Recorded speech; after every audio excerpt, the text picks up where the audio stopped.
Okay, so we're continuing looking at Psalm 23, and last week Joyce spoke about verse 1 and 2, and I really liked what she said about grazing.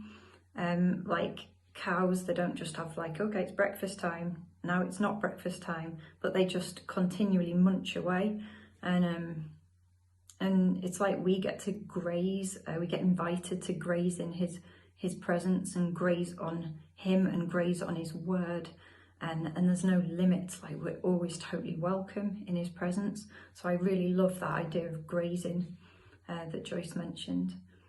So verse 3, I like to look at different versions and I read them, and there's always like, it helps me see a verse from different angles, and there's always one version that sort of sticks out and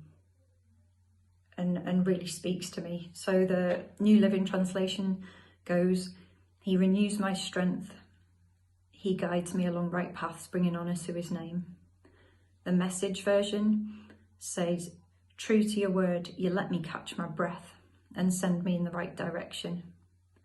But the one that spoke to me this time, the one that jumped out when I was looking at it, was the Amplified Classic version. And it says, "He refreshes and restores my life," in brackets, myself.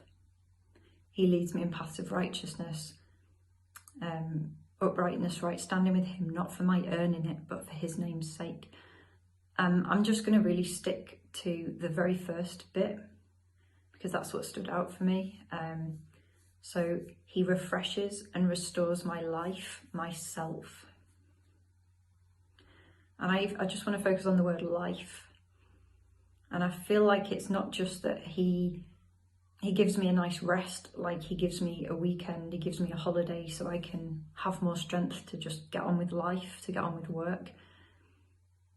I feel like it's not really life out there, but it's to do with he refreshes and restores my life in here. He brings me alive in here.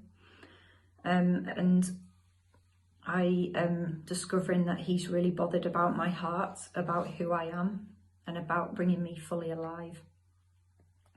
And I was thinking about life.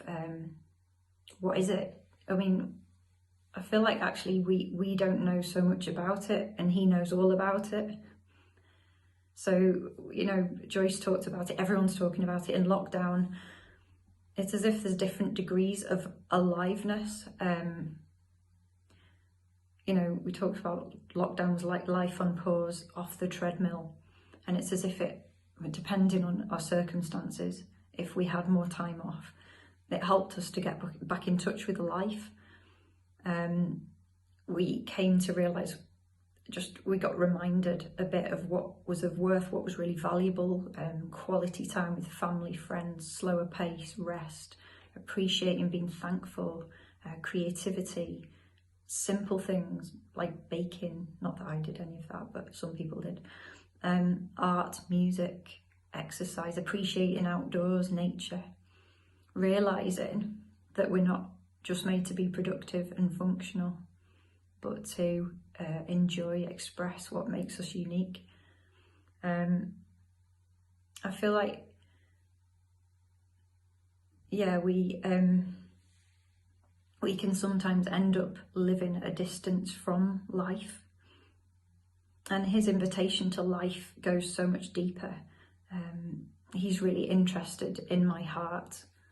So life from his perspective it's like so much more than we think life is.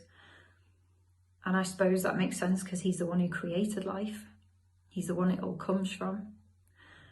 As I flick through the Bible, like the Old Testament, I can see all over the place. It jumps out at me. Just way back in Genesis, it's God in the garden. There's a real parallel, the imagery of fruitfulness and God bringing, like, you know, making a garden that's so alive, and yeah, the parallel with plants and trees and gardens and humans. there's a really good thing on the Bible Project, by the way, if you're interested in that. It's brilliant. So yeah, just images of God as the gardener who loves to bring life and thriving.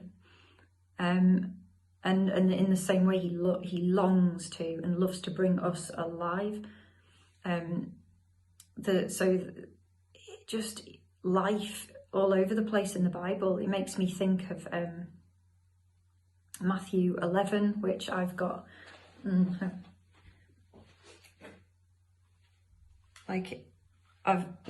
over the last 2 years, I just keep coming back to it. I can't get away from it. Just this invitation. Are you tired, burnt out on religion? Come to me. Just get away with me. You'll recover your life. Keep company with me and you'll learn to live lightly and freely. I just keep coming back to this, his invitation that he offers us. He offers to bring us alive.